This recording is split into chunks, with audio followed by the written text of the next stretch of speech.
கேரள மாநிலம் பாரசாலை பகுதியில் நிகழ்ந்த சாலை விபத்தில் பெண் ஒருவர் நூலிழையில் உயிர் தப்பினார். அதிவேகமாக காரை இயக்கிய சிறுவனால் இந்த விபத்து நிகழ்ந்துள்ளது. கட்டுப்பாட்டை இழந்து தாறுமாறாக ஓடிய காரானது சாலையோரத்தில் நிறுத்தி வைக்கப்பட்டிருந்த காரின் மீது மோதி தலைக்குப்புற கவிழ்ந்தது.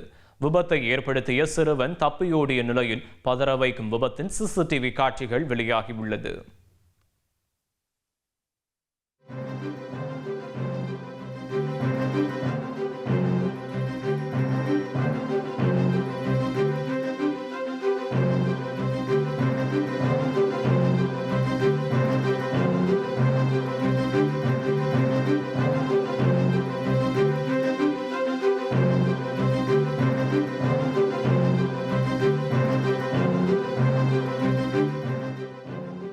குமரி மாவட்டம் மார்த்தாண்டம் பகுதியில் நடந்த ஆட்டோ விபத்துக்குள்ளான சிசிடிவி காட்சி வெளியாகி பரபரப்பை ஏற்படுத்தியுள்ளது.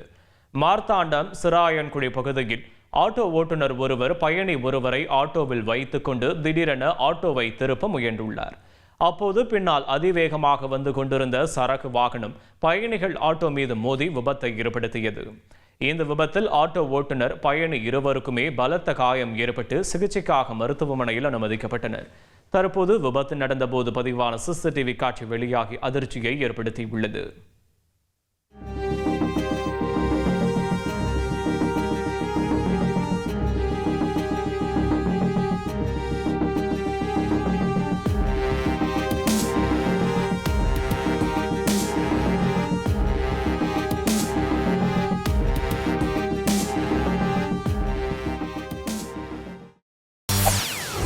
செய்திகளை உடனுக்குடன் தெரிந்து கொள்ள உடனே சப்ஸ்கிரைப் பண்ணுங்க.